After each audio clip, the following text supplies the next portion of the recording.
On today's video, I'm going to do a one-year review of living in the back of my Lamborghini Urus Turned camper. Stay tuned to the end of the video to see what I've destroyed on the vehicle, what's broken on the vehicle, and what's coming next with upgrades. We're going to review the motor, I'm going to review the tires, my American stove, South African fridge, the lights, the bug collector, and so much more. Right, so if you don't know me, my name is Connor, and 1 year ago I decided to sell and donate all of my material possessions, including my house, buy this Lamborghini Urus, turn it into a camper, ship it on an airplane, say goodbye to all of my friends and family, and travel around the world living in the back. The first thing we're going to review is the Lamborghini itself. Starting under the hood, we have a 641 horsepower engine built on a combination between Lamborghini and Audi. The famous Lamborghini badge that's worth like $1 billion. Right here we have the radar, which controls the cruise control and lane keeping abilities of the car, which is absolutely phenomenal in traffic, being able to relax and let the car drive itself. Under that we have the forward-looking infrared, which can sense pedestrians, deer, dogs, kids, etc., and alert you on the dash that you're about to hit it. And if you're literally about to hit it, the car will automatically slam on the brakes to keep from destroying the plastic on the front. Oh, and if it senses a BMW, it turns on this red button which fires Sidewinder heat-seeking missiles, destroys the BMW, lifts the air rise suspension, and drives powering over any said BMW because it is an Audi at heart. Oh, and if you guys have any clue what these stickers are on the headlights, please let me know in the comments down below. Literally, no one knows what they are. Can I take them off? Do I need to leave them on? I don't know. Please let me know in the comments down below. Now, the rest of the vehicle infotainment system is all of Audi technology, which means it's absolutely phenomenal, works well, state of the art, and I quite enjoy it. That is one of the main reasons that I bought this vehicle, is to have the Audi systems that I know and love. Moving on to the things that I don't like about the vehicle, these frameless windows that are attached to the doors. I do not like this. I really want to have a frame, especially because I'm camping in the back of the car. If I had a frame, I could put a bug net in and be able to close the door with the window down, and the bug net would stay up, keeping bugs from flying into the car. However, with a frameless window, if you put a bug net in, it's just going to fall right back down. The other problem with the frameless door is there's like no handle on here. I mean, I don't know if you're supposed to hold it here, or you're supposed to hold it here, or what, but everyone grips it, gets the glass all greasy, or this is too hot. It's just an odd design. It would be better to just have a frame. The other thing I dislike is this headrest. As you can see, it's literally non-adjustable unless you carry around a chainsaw or a pocket knife. The rest of the seat has like 1,000 different positions and bolsters and heated and cooling and massaging and all of that, but the headrest for some reason is non-adjustable. The other thing I will say about this glass that is a benefit is that because it is insulated on the inside, it keeps the interior quite quiet while you're going down the road. So in case the car next to you listens to rap that you don't like, you don't have to hear it. The other thing we have going on is the leather in the dash. The glue has separated and it's literally popping up, as you can see, which is not exactly a desirable feature for a vehicle with less than 50,000 miles on it. Now, as per the fact that I am in England, it has started to pour down rain. So I'm going to go and show you guys how I climb in the back, take a little nap, and hopefully wait out the rain. Now, it's obviously preferable to do this not climbing through the vehicle, but let's just show you for demonstration purposes.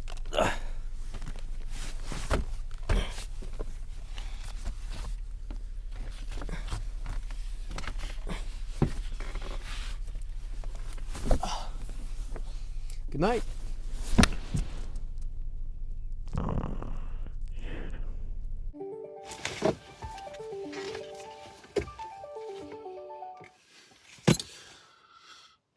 All right, well, it looks like it has stopped raining and I have gotten a nice nap in, so let's continue the rest of the tour.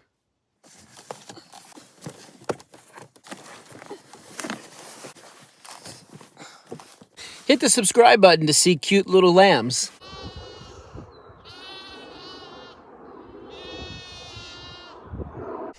Moving back to the exterior of the vehicle, we have the reverse lights, which you can call them that, I guess. I mean, they're these tiny, tiny little lights that virtually offer absolutely no light when backing up. I'm not sure what went into the design there. I think it was an afterthought, or maybe they planned something else and nixed it. But if you want to reverse at night, good luck. All things being equal, I do absolutely love this car. And despite those few not so great items that I've pointed out, everything else about this vehicle is an absolute joy to drive around the world. And every single dealership that I have been to on multiple continents, multiple countries around the world has been an absolute pleasure of an experience. From the service to the sales, everything is top-notch with the Lamborghini brand. This car in particular is absolutely capable.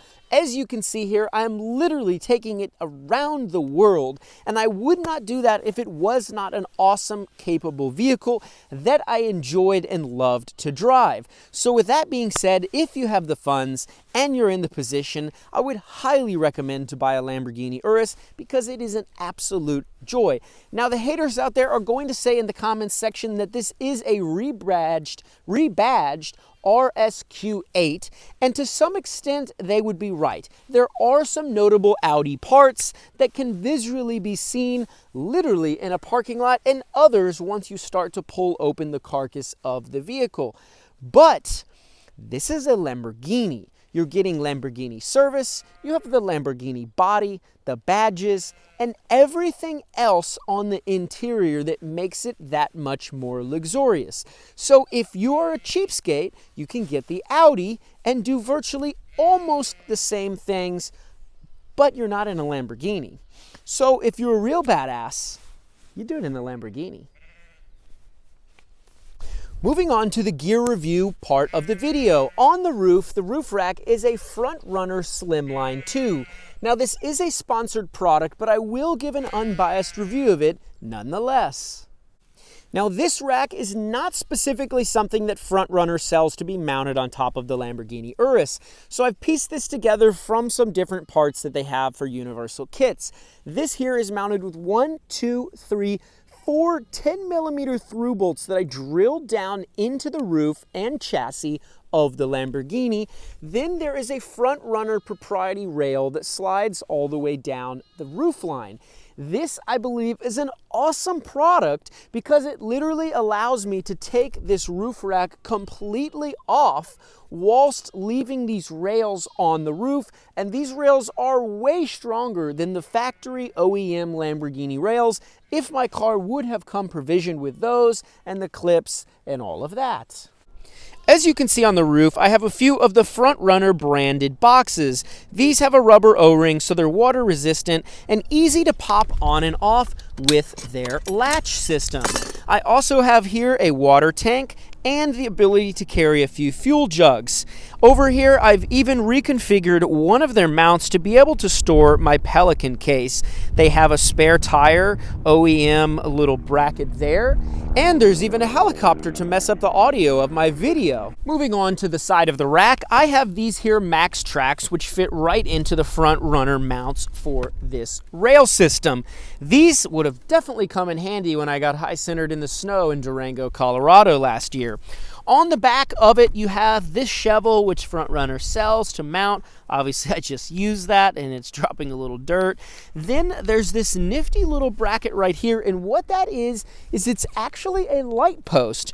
So you shove a fishing pole proprietary system in there that extends out into the air, and it's got a light on it, which when you turn it on, attracts all of the bugs in the area to keep them away from your campsite. Pretty nifty. On the side of the vehicle, I have the Front Runner 1.4 meter wide awning. This sticks out 2 meters away from the vehicle for inclement weather such as rain and heavy sun. I've even got some removable sides that you can mount up when it's really bad weather. The next thing you see I have mounted on here is the Starlink. The Starlink, is designed by Elon Musk, is a phenomenal product, changing the way we get internet around the world. However, I've decided to mount it in a third-party mounting bracket that I'm not going to mention by name. This third-party bracket is built with cheap Chinese parts in America, and it fails multiple times over again. Now, inside of this mounting system, there's the Chinese components. There's this non-waterproofed connector that goes down to a cheap Chinese inverter. And the screws on the bottom of this bracket make it stick up so you can't mount it flat. Now, I have tried to contact the company both by email, phone, and Instagram.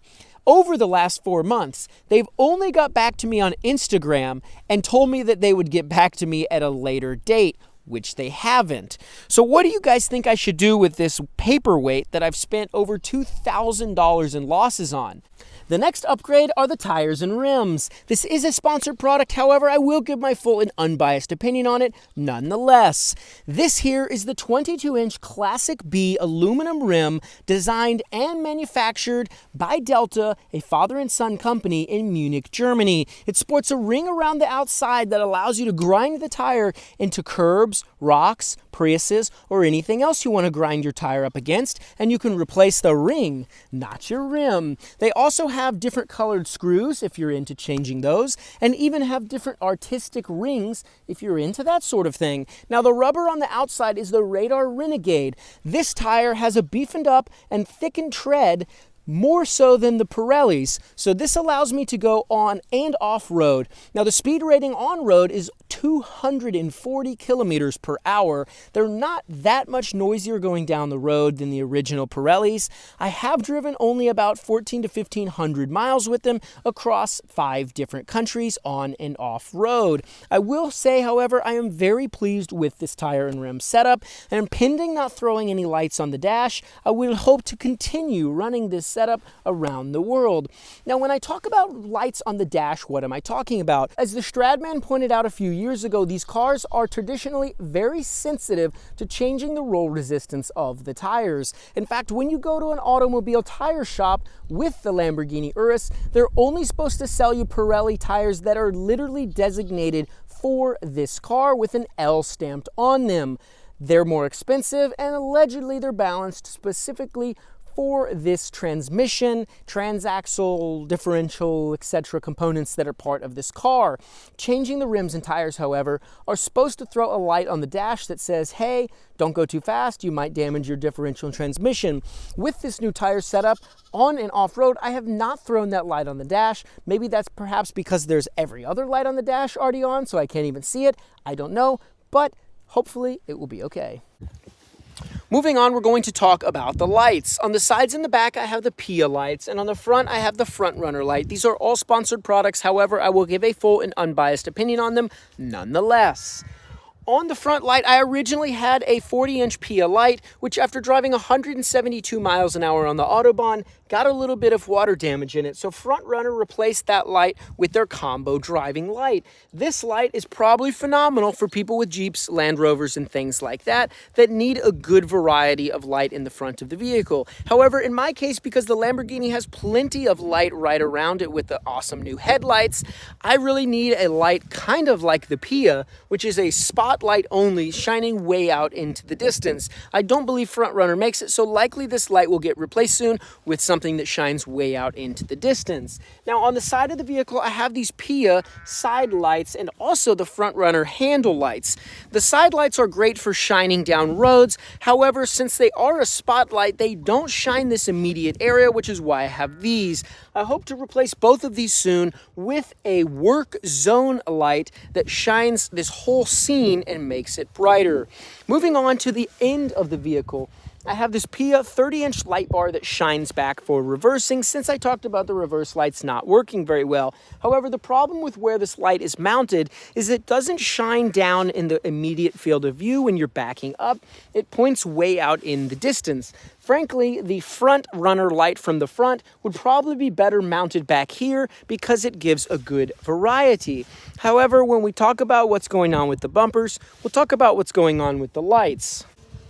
Moving on to the inside of the vehicle. Yeah, there's my homeless sign. So on my bed, I have the Thermarest foam topper. Now, this is really cool because it has the silver side, which actually radiates heat back into you, and the blue side, which helps absorb heat if you're in a hot environment. Under that, I have a Gaim yoga mat, and this whole bed folds right up and even allows me to put my seat all the way back.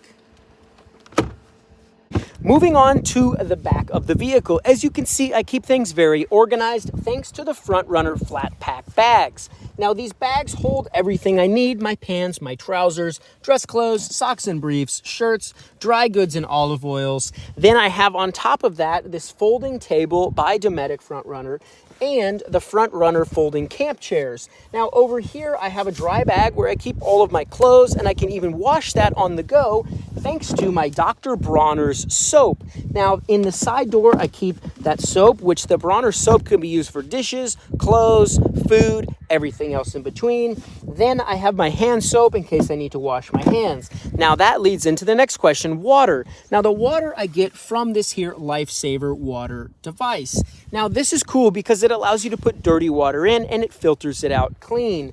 However, the handle on the top of this Lifesaver water malfunctions a little bit sometimes. It's supposed to twist in and lock to allow you to fill up water bottles, or you push it in for momentary use. However, for some reason on mine, the momentary use becomes permanent use, and it leaks out all over the car and makes things quite a mess. That's happened a few times. Under that, I have the Milwaukee M12 blower. This thing's pretty handy if I need to blow off things in the car. Now, above this, I have my gym bag, my backpack. In that, I keep all of my toiletries and one change of clothes, so that if I roll up to a gym or a pool or a creek or anything else, I can grab that bag quickly and go.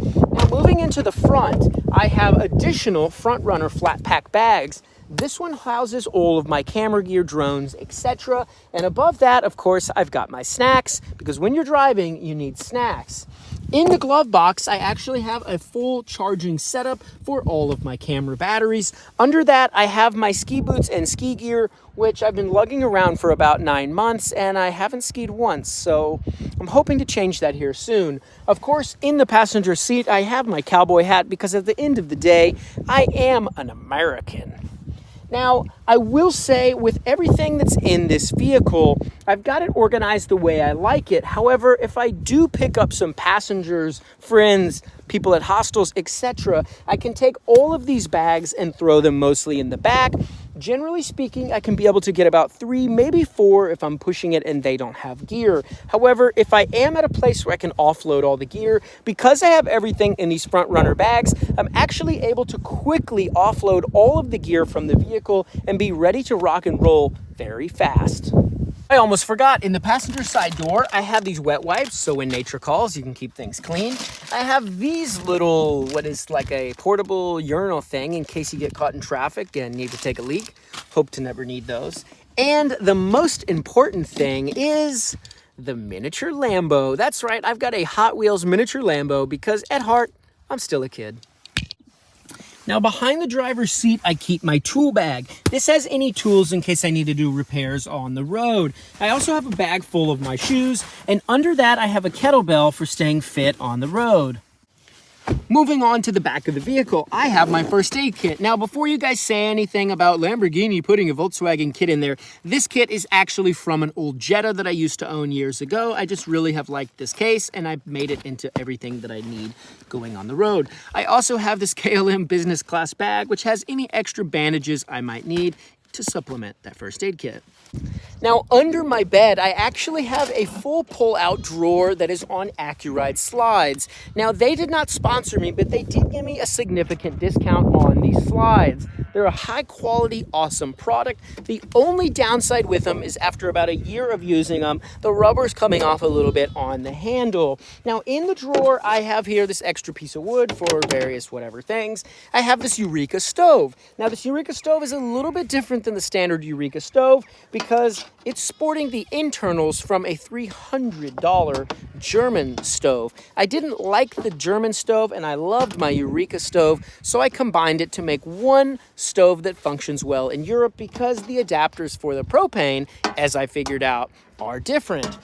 Then in the drawer, I also have an electric hot plate, which I can power off an inverter. I then have this Walmart battery-powered fan, which keeps me cool in any environment, a Bluetooth speaker, the Carnet de Passage with the most countries I believe anyone has ever gotten on a Carnet de Passage, and the manual for the Lamborghini and a little extra propane. Now on this side of the vehicle, I have this National Luna fridge freezer combo. Now the freezer actually works quite well. It's not as powerful as what you have in your kitchen, but within a day or two, anything you put in there will pretty much freeze, which when you're going off grid is pretty awesome. Now on this side, I have the fridge, which I can put all sorts of produce and things in to keep it totally fresh when going off grid. I do really like the fit and finish of this cooler. However, there are a couple downsides. The one thing is the fan. As you can hear, it's quite loud. The other thing that's a problem with this unit is there's no drain in the bottom. So if you get it dirty and you want to hose it down, you literally have to bail the water out or suck it out with a sponge or a vacuum. The other thing here is this control is completely in Celsius. For all of my American people, that means you have to learn how to think in Celsius. Now you can, however, get the Fahrenheit control. It's an extra $100 and it's equipped with a Bluetooth controller, which then sends Bluetooth signals in your head while you're sleeping. I didn't really want that, so I just opted to keep things in Celsius. Now on the back of the vehicle, as you can see here, I have this alcohol disinfectant. This stuff's great for any sort of cleaning that I might need. It's a German product. It's the best I could find. Now on the back of the fridge, I have this here smoke detector. That will become handy in case something catches fire in the vehicle. It'll allow me to wake up and get out without dying. Under my bed here, I have 300 amp hour Battle-Born lithium-ion batteries. It's not a sponsored product, but they did provide a significant discount. I will say those batteries are very reliable and robust. I did have to grind the handles off to get them to fit in the case because I designed it a little bit too small. On the side of that, I have a 3,000 watt inverter by Renogy that provides power for my stove or anything else that I need. And in front of that, I have two Victron chargers, one MPPT for any future solar that I'm going to get, and another charger that goes from the alternator of the vehicle to charge the Battle-Born batteries. The DC-DC charger from Victron Energy, however, I've used it for a few hundred hours. Every time I use it, it smells like the entire car is burning down. It really seems to be a problem. I've contacted Victron and they weren't able to offer any customer service. So if you have a company out there that sells MPPT, DC-DC chargers, and other battery management systems, I would be happy to talk with you about putting your product in my vehicle. Here is the overcomplicated electronic control system. As you can see, I've got all of my circuit breakers, fuses, relays, etc. Now the Victron computer and screen is only supposed to serve one purpose for me, to tell me what percentage my battery's at, what percentage it's draining, and what percentage it's filling when it's filling. It doesn't seem to reliably do that, and it does claim to do like a million other things, but I really don't need it to do all those other things. I think I could find a system that's way smaller that does exactly what I want without all of this other fluff. Now over here, I have this Tiger X-Bed, which is a really cool product because it actually powers this whole switch via USB. And as you can see, I can turn on that light with the click of a switch. This whole thing off of a USB cable so that I don't have to run line voltage all the way up to the front of the car. And it allows me to mount that, which I will in a custom 3D mount, anywhere up on the dash. Under the electronic control, I have just some storage for some extra bags and rags and things. And I have this bag. This is what I call my Costco pantry. That's where I have my toothpaste, deodorant, soaps, and other things that are very hard to get the brand and quality that you want as you travel to different countries of the world. So I'm hoping that those don't melt under the heat of the exhaust. All right, now moving on to talk about the things that I've broken in the vehicle. The first and the biggest is down here. There is this little tube that goes from, I believe, the intake. It's like an exhaust gas generation, I don't know, some sort of air vacuum hose. The O-ring failed on that. The car lost all propulsion power when I was driving from Hungary into Austria. I actually had to have it towed to Lamborghini of Vienna in Austria, camped out in their parking lot, and then had that part replaced. They were absolutely phenomenal, by the way, with their service. It was an amazing time. So I'm actually glad that that broke. It didn't cost me all that much, but I made a bunch of cool friends and had a lot of fun. Now down here, I have this front splitter. This I cracked off-roading in Romania. As you can see, I came up on a rock and hit it a little bit too hard. I think this is like $1,400 or something like that. So yeah, that's a bit unfortunate. The other thing that I've broken is this light. As you can see up here, this light comes on, but this one is jammed. Now, it probably would just take a screwdriver to unjam it, but I'm gonna count that on the list of things that are broken in the vehicle. Now, surprisingly, that is all that I have broken on the vehicle so far on the journey, which isn't all that much, all things considered, as much as I thrash this thing around and have a lot of fun with it. So hopefully nothing more will break, but if it does, I guess it's content for you guys and stress for me, so stay tuned on that. Now, moving on to the things that are happening with the vehicle. On the rear, as you've noticed, the bumper is completely missing. We ripped it off, which sounded absolutely horrible, pulling all of those tabs out, and removed the exhaust tips. And what's happening here? In Germany, at Vulcan Alpha, Misha Chardon, the Nürburgring, the king of the Nürburgring, the YouTuber, has a new shop with an ex-Ferrari engineer, Lapo, who are designing new rear and front bumpers. Now, on this rear bumper, it's going to be a steel wraparound bumper integrated with Baja Designs backup lights on a sponsorship deal. Also, we're going to be completely redoing the exhaust system to a custom system that still allows it to be quiet when I want it quiet and loud when I want it loud, but totally changing the clearance angle on the back of the vehicle. The other thing that we're going to do is integrate the hitch into the bumper itself, and of course all of the parking sensors and things like that. Now, on the top side of the bumper, the plan is to put a steel like triangle thing here and over there with a bar that comes across that can swing open for my grille to be on it and the spare tire. Now, the cool part about that is that allows me to keep the roof even emptier to be able to potentially put a rooftop tent on there or have more space for just other boxes. And it'll allow me to grill out with this back either opened or closed in inclement weather and not have to set up a table and not worry about grease going in the car. And the stove can literally stay greasy outside. And if mice crawl up in that, I don't care. If mice crawl in my vehicle now, I kind of care. Now, on the front of the vehicle, as you might have saw on my last recent update video, it's missing like all of these components in the front. That's because this bumper is barely held on because like the rear bumper, this is getting completely redone at Vulcan Alpha. We're going to cut this here bumper all the way along and install this full steel custom bumper with integrated Baja Designs lights and a hitch mount, redo all of the sensors and camera mounts, 3D printing those for the bumper. Now, the winch will become now a hitch-mounted winch so that I can both put it front and back of the vehicle, which means I'm going to have to run more wires and do all that work. The other thing is we're going to have skid plates going under the vehicle, which will allow it to bounce off of rocks without damaging the engine oil pan, the bottom of the radiators, or anything else. Now, I know some people have commented on the Misha videos that we should move these intercooler radiators into the center. Now, that possibly could be something we do in the future, which is why the bumper is going to be designed where the bull bars right here are the main superstructure, and these side wings could be cut off and redesigned where those could be removed and placed up there to get more clearance to the tire in the future. But at this time, it's just not worth messing with moving those over unless I really have some clearance issues. The other thing that we're going to be doing is installing some thread-in posts that can come up and protect these extremely expensive headlights. And the idea with that is that if I'm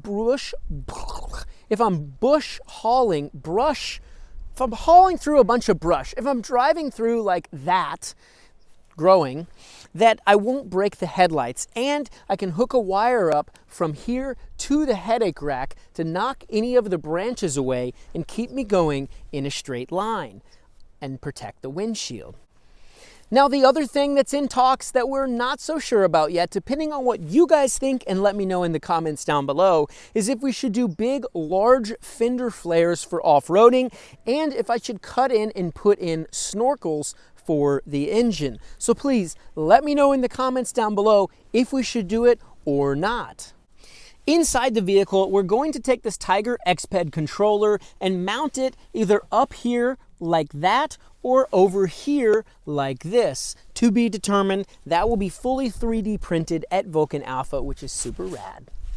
Thanks for watching the tour of my Lamborghini Campergenie camper house tour. If you guys like this video, make sure to hit the like button and the subscribe button, and check out my website at campergenie.com. Check out all the other social media, Facebook, Instagram, etc. And if you want to see some really cute lamb and sheep, stay tuned in the background. Bah.